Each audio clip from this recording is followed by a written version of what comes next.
We're excited to not have to take calves to the sale barn. Well, we have rams that are at the point where we need to sell them, and we didn't want to go to the sale barn. You know, it always does make us a little sad. I mean, we do it because we can't have, 100 pet cows, but it makes us sad to think that we give them such a great life, or we try to while they're here, and that we're just sending them off to a feedlot.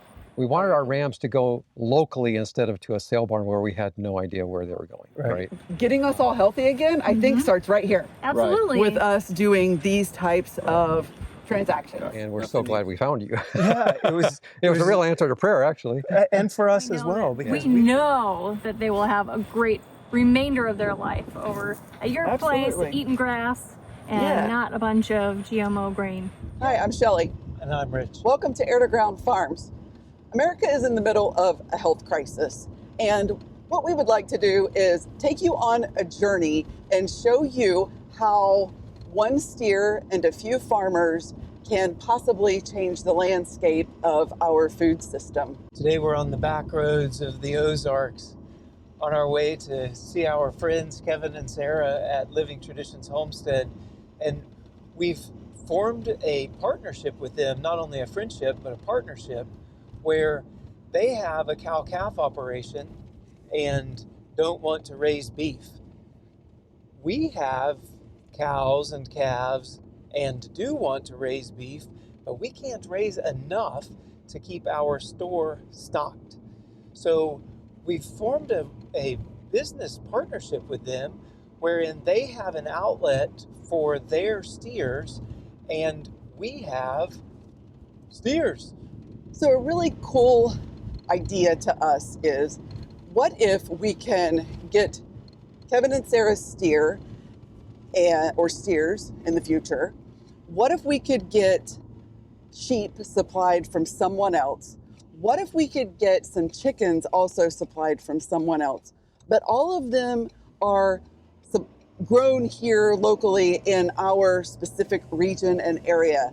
And then we could take those locally grown and raised animals, either finish them out or get them processed, and then sell those in our local store in Ava at Air to Ground Meats. And then the people that live in our area can buy that meat. And what if that concept could possibly be replicated around the nation? Regional, local food systems.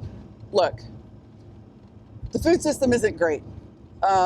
It's industrialized, it's commoditized, it's centralized, to the point that if one little glitch happens, it's very difficult to get food and the supply chain is broken. What if we shorten the supply chain?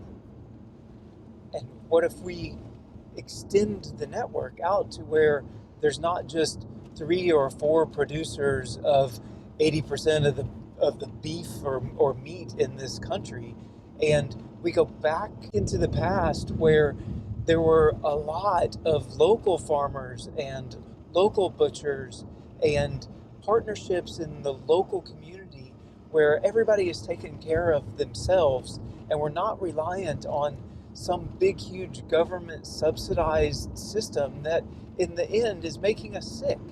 So what we've been able to do is we've found some other farmers in the local area that are doing things the same way we're doing things. They're regenerative, they're grass-based, they are GMO-free, and they're growing animals like what we grow on our farm, and they need an outlet that doesn't include sending their animals to the livestock market, where they just, think about it. They've spent months, potentially even a year or more, raising an animal on their farm, caring for it, loving it, taking great care of it, and what their only option is take it to a livestock market, stress it out where it will be loaded onto a semi-truck, shipped across the country, and stuck into a CAFO where it's going to stand with thousands of other animals and eat grain for the next few months until it can get fat enough to be processed in some plant that does thousands of animals a day. Like, that's just not a great option for people who don't want that. So what we think we're going to be able to do here is partner with these folks. Their animals either come to our farm where they're regeneratively raised in a manner that you've all seen, or they go directly to a local processor and they feed our local community. Okay, so there was recently an election, and there's a lot of hubbub going on about Make America Healthy Again. RFK Jr. is out there really, I don't know, it's like he's saying words that are like, wow, we're mesmerized by them, to say the least. And it's very encouraging to hear what they're talking about: regenerative farm, local food movements, getting real food back onto the plates of Americans, getting whole foods back onto the plates of Americans, getting the ultra processed foods out of our diets as much as we possibly can. And we feel like this is a fantastic opportunity for farmers like us, for farmers like Kevin and Sarah, for other small local resources to really tap into one another and start making food again. And I think that we can we put the big guys out of business? I think if we vote with our dollars, we can speak very, very loudly to the food industry and let them know that, look, we're sick and we're tired, and your food has made us both sick and tired, and we don't want it anymore. So I tell you what, we're going to start doing it ourselves in our own communities. So we're going to move some animals around today. Today is, pick up a steer, get him relocated to his new home that he'll have, happy grass, and have a lovely cow herd to hang out with until he is fattened up. And yes, that is our purpose, is to make beef, but he will live all of his days in a very comfortable spot, doing a thing that a cow does. They stand in a field and they eat grass. And then tomorrow we're going to go to Keith and Bonnie's small farm, and we're going to pick up a few lambs. And they raise a grass-based, or they have a grass-based flock, and they're raising St. Croix sheep. And they need an outlet for 4 of this year's spring lambs. And it just so happens that we have appointments for lambs in about a week and a half. And so we're going to go tomorrow and pick up their lambs, and they'll hang out for a little while at our farm having some grass and hay, and then they'll go to the processor and they'll be in our store just in time to be leg of lamb for our local community's Christmas dinner. So stick with us and let's go get these animals. Let's get them moved. And it's going to be a little bit of a process, but I know you guys like to watch farming and animals. So let's go get this done and do some local food producing.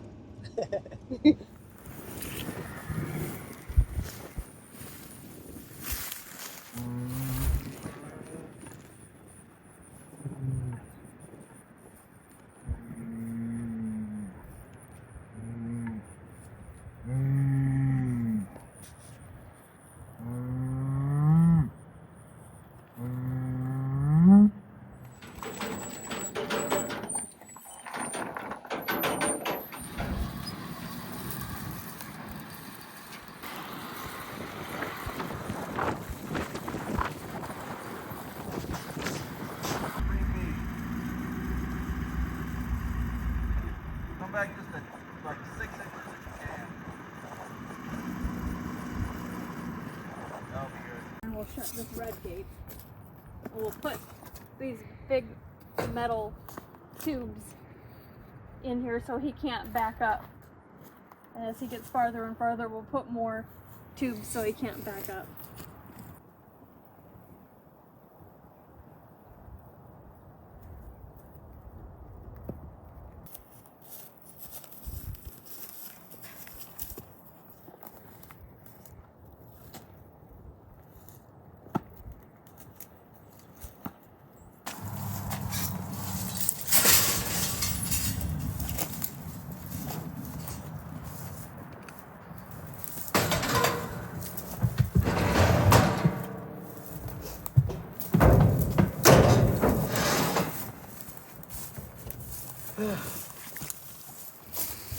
And that's how you do it.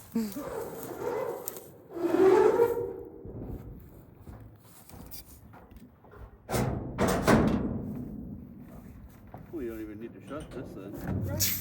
Watch your fingers.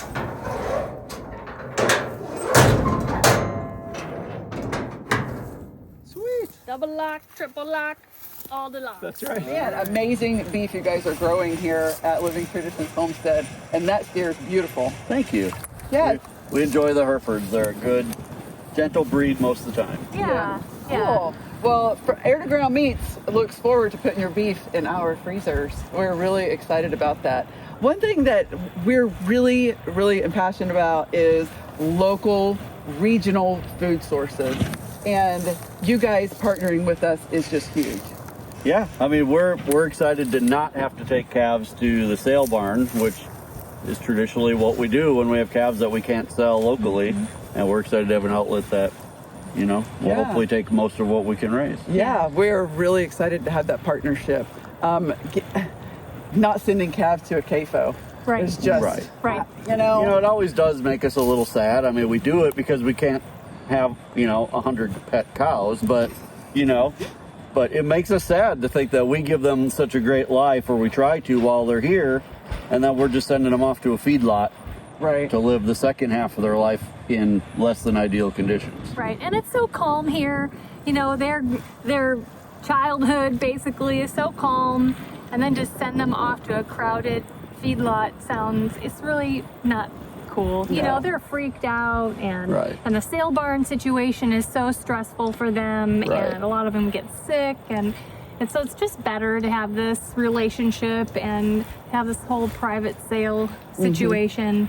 We know that they will have a great remainder of their life over at your place, eating grass and not a bunch of GMO grain.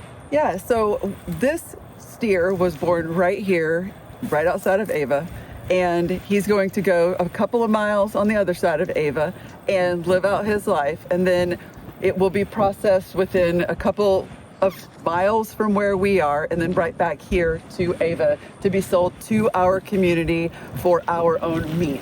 And we did that. And that is so cool. And that is what we're all about. About getting us all healthy again, I think starts right here. Absolutely. With us doing these types of transactions. Nothing needs to be imported, nothing needs to be irradiated, nothing needs to, here it is, right here. It's American beef grown right here in America for Americans to eat. Yeah. Well, thank you guys so much. Yeah, thank you. All right, we're excited. We're excited to see him grow up. Yep, he will. All right.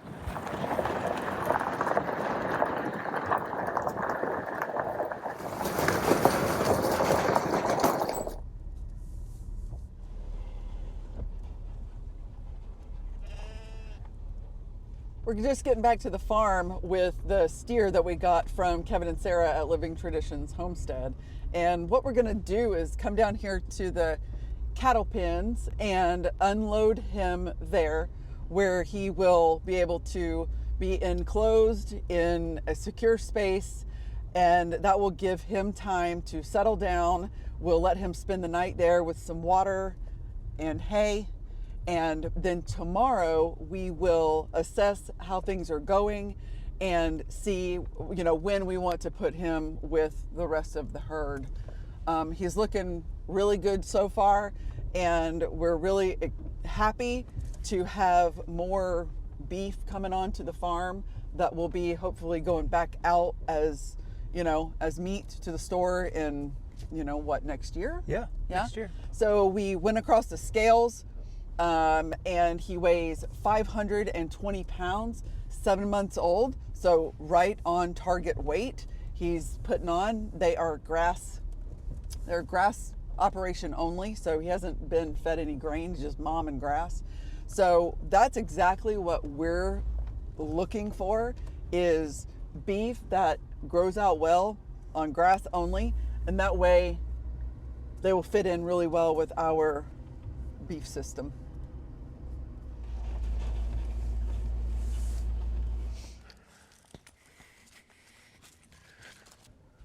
So now we got to convince him to come on off.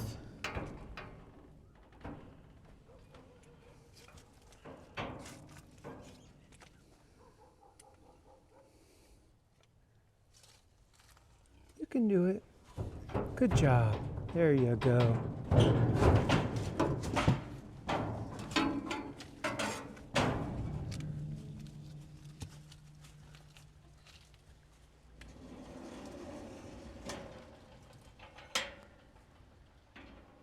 Okay. We find it very important to give them a place where they can be like very contained. An electric fence is just not enough because he's freaked out. He's never been away from home before. He just had a trailer ride.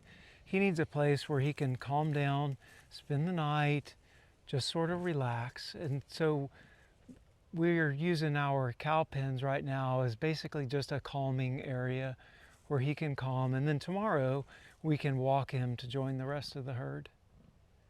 And he gets to spend the evening hanging out with the pigs. These are our breeder Berkshires. Hi, guys.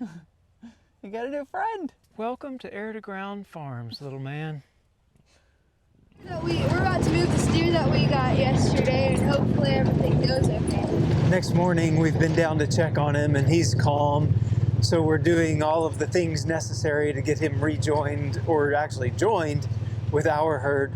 So we've got to swing some gates and set up some poly wire and such to make him a path so he can get to the herd. Our plan is open the gates and then gentle pressure and let him decide to move on his own.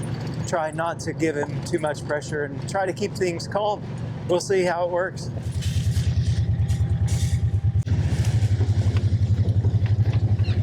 Step one for us moving him this morning was to give the beef herd hay. So we unrolled a bale of hay to keep them occupied while we turn off the electric fence and open a gate to allow him to get to the herd. Had we not fed them, they would have just followed us right through the gate.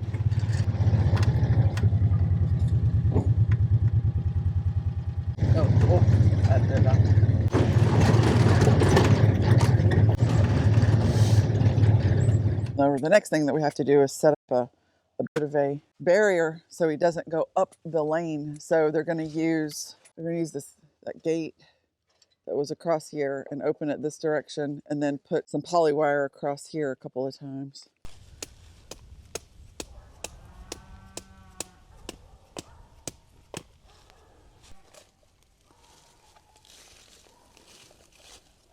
We have a temporary fence set up so that as he comes up the lane, he will turn and go right in with the rest of the beef herd.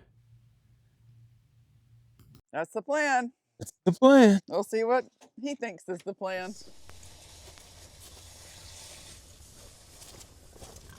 Want the other one? To get this guy out of the pens, we're going to have to bring him out around through this holding area. And to do it, to get him to sweep around, they're going to put some panels here and sweep them to push him that direction down the lane this way, so we can get him, easily walk him right up there, up that lane to those cows. We'll see. Good morning, big guy. Good morning. I think we should name him Harry. He's a Hereford. We can call him Harry the Hereford. He's the only Hereford we have. We try to really gentle the cows and just push them carefully, easily to where we want them to go, rather than getting all crazy and trying to get them to hurry up. We just give them space and until we can't. Good job.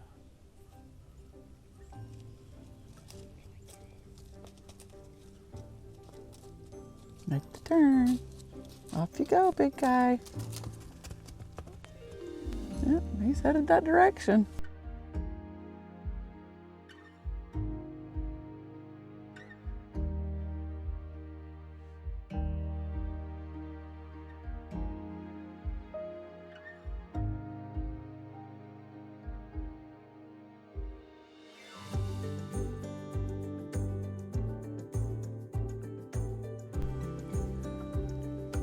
Getting him some hay to eat, stuffing it.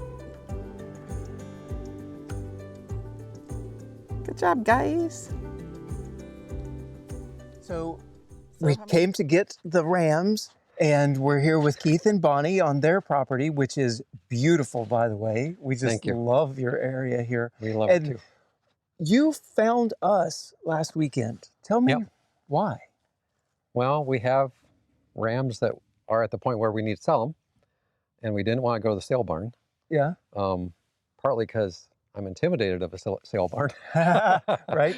but mostly because, well, we wanted to start connecting with the homesteading community in our area. We've been here 4 years, but we really haven't been able to connect much. And so we wanted to find people like-minded that we could connect with and learn from, but also we wanted our animals to go to a local, farm, I guess. I mean, we wanted we wanted our rams to go locally instead of to a sale barn where we had no idea where they were going, Right. And maybe they would go for to someone who was raising sheep and wanted them, to add to their flock, or to go to the local, food as a food source, Right, sure. locally. So Yeah.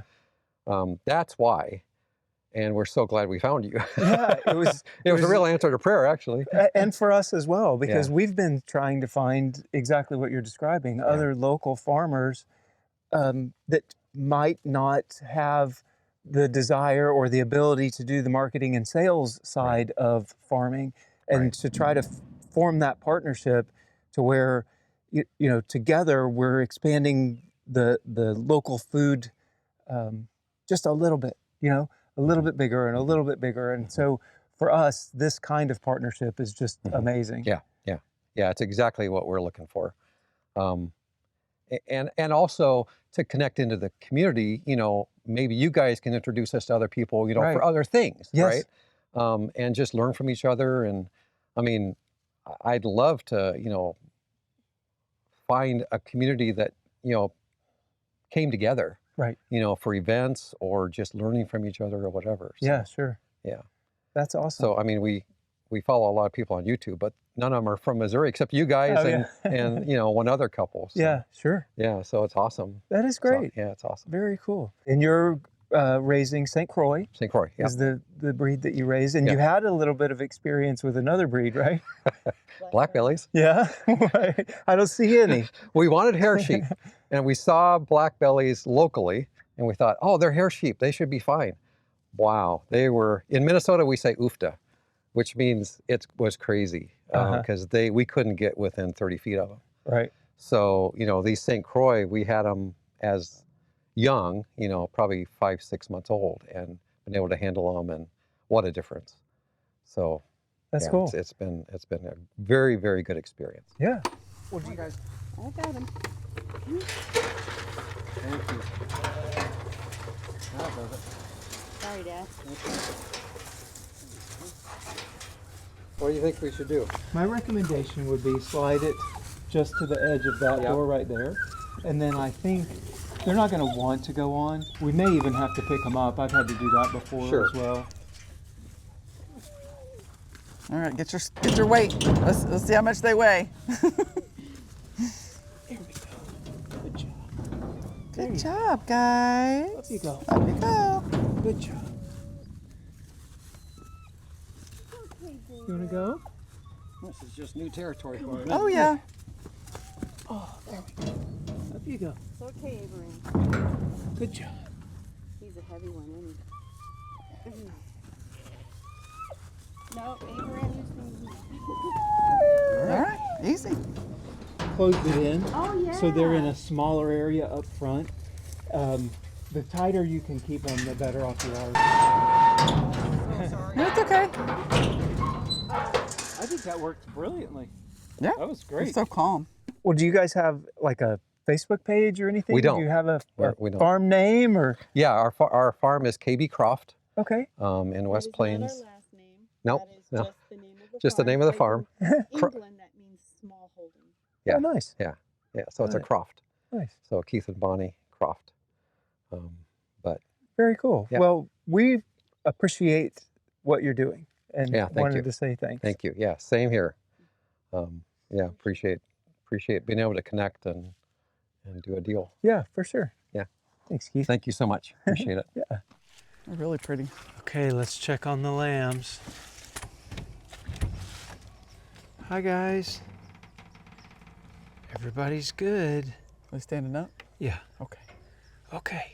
We'll let Let's you go. guys out, okay?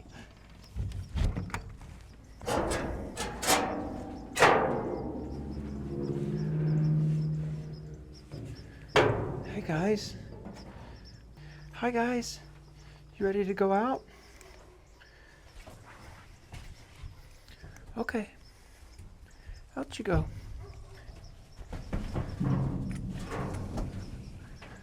Okay. Out you go. Good job, guys.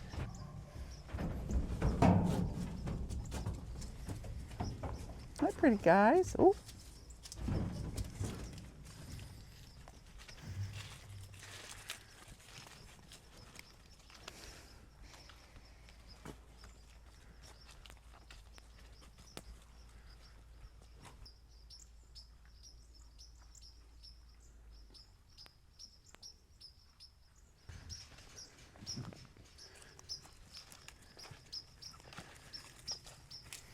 Good job, guys.